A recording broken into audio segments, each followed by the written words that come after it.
Friends, there's a very famous book called Why Zebras Don't Get Ulcers. So basically, that book talks about why these animals in the wild, they don't get ulcers in the stomach like we do. And we all know that the ulcers are happening because of stress in the body, right? So basically what happens is when these animals in the wild, like deers or the zebras, when they get chased by tigers or lions, their stress hormones go way high, right? Like a sky high, even much more than we experience, because obviously, they are running for their life, right?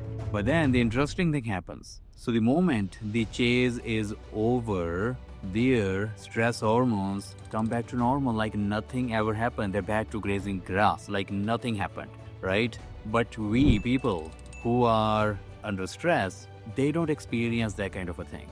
For them, it's like they are seeing the tiger all the time. They could be their deadlines, their work worries, their all the stresses in their life, right? They keep on thinking about them, keep worrying about them, and it gives the signaling to your brain like a signal to a zebra seeing a tiger. Does it make sense, right? Now what happened is, because of this, there's something called HPA axis, hypothalamus pituitary adrenal axis. The hypothalamus and pituitary, these are parts of your brain, right? Then the adrenal glands are the glands sitting on top of your kidneys. Okay, so those are the glands which make the stress hormone. Now there's a connection, right? So the brain gives signal to your adrenals that, hey, there's a stress. Hey, buddy, help me out. We need cortisol. We need heart rate up. We need all that, right? So because it is stress in our surroundings. So this is what happened, right? So this is called HPA axis, short form for that. Now, in those wild animals, this axis is working fine. We need this axis to survive, okay? We cannot, if somebody tell you stress is bad, no, stress is not bad. It is the malfunction of this axis is bad. If we are keeping the axis stimulated all the time, even like a chronicle, even like a small amount, it's gonna wreak havoc on your organs, okay? Because chronic cortisol elevation is bad, right? So now the thing is, what do we do, right? Because, hey, I'm here. This is a problem. So what is the solution?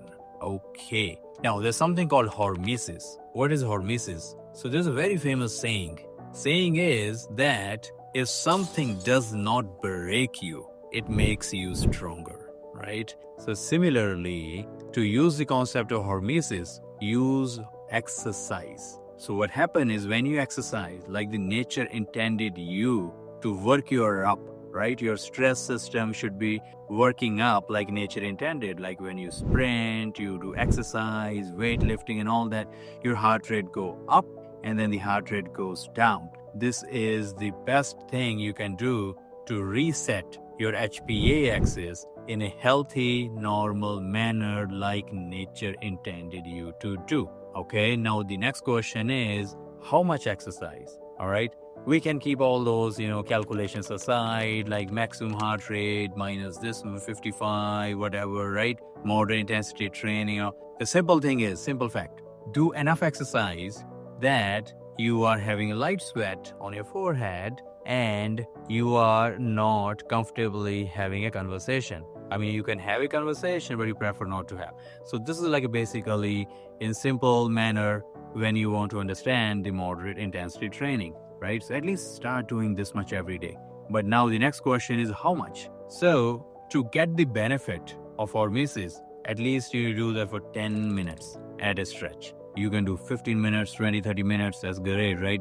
Do more, that's fine. But at least to get those benefits, you need to do that for 10 minutes. All right, I hope you like it, okay? So more videos are coming. This is my bye-bye stress series, where actually I'm going to talk to you about some tips and tricks how to handle stress. All right, guys, I'll see you later. Take care. Stay stress-free. Thanks.